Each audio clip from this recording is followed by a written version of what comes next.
ఇస్తామన్నారు double bedroom. ఎన్ని 15-20 సంవత్సరాల నుంచి 30 సంవత్సరాలు అయింది ఇక్కడ ఉండి, మేము హైదరాబాద్ లో ఉండి ఏమి శాంక్షన్ అంటే కేసీఆర్ అప్పుడు కూడా మనకి డబుల్ బెడ్రూమ్ అప్పుడు కూడా అప్లై చేసాం. అప్పుడు కూడా కేసీఆర్ ఉన్నప్పుడు కూడా అప్లై చేసాము, ఇప్పుడు రేవంత్ రెడ్డి గారు ఉన్నప్పుడు కూడా అప్లై చేసాం. మరి కేసీఆర్ ఉన్నప్పుడు చాలా మందికి వచ్చింది కదా, మీకు రాలేదు? కంప్లైంట్ రేజ్ చేశారా? కంప్లైంట్ రేజ్ చేస్తే ఇప్పుడు పెట్టారు కదమ్మా, ఇప్పుడు వస్తాయి అనేసి అన్నారు, కానీ రాలేదు. 2500 అన్నారు, అది రాలేదు.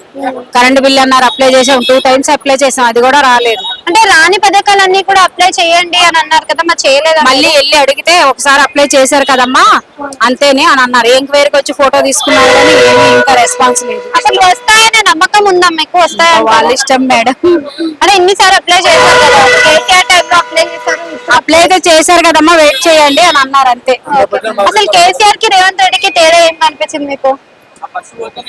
వాళ్ళకి వీళ్ళకి తేడా ఏమీ లేదు. అంటే కేసీఆర్ ఉన్నప్పుడు ఫ్రీ లేదు, ఇప్పుడైతే ఈయన కొంచెం ఇది ఒకటి మెయిల్ చేశారు అలాంటి జాబ్ చేసుకునే వాళ్ళకి. ఫ్రీ బస్ ఉంచాలంటారా తీసేయాలంటారా? ఉంచాలి. ఎందుకు? ఎందుకంటే కొంచెం సేవ్ అవుతుంది కదా, మాకు 3000 అట్లా సేవ్ అవుతుంది. కానీ ఫ్రీ బస్ పెట్టిన దగ్గర నుంచి పప్పు, ఉప్పు, నూనె, బియ్యం ఇట్లాంటి వాటి పెరిగాయి. 143 రూపీస్ అయింది నూనె ప్యాకెట్. ఇప్పుడు తీసేస్తే తగ్గే అవకాశాలు ఉన్నాయంటారా? అది తెలియదమ్మా, ఇంకా వాళ్ళు నిర్ణయించాలి. సో ఇప్పుడు చూస్తున్న దాంట్లో మీకు అసలు ఎన్ని పథకాలు అందాయి? అసలు ఆ పథకాలన్నీ ఒకటే పథకం అందింది, రేషన్ బియ్యం ఇంకా ఫ్రీ బస్ అంతే. సన్న బియ్యం అదే రేషన్ బియ్యం ఈ మంత్ నుంచి మీకు బాగా వస్తున్నాయా? నూకలు పురుగులు రాళ్ళు వస్తున్నాయి. ఇచ్చి కూడా లాభం ఏంటి ఇంకా?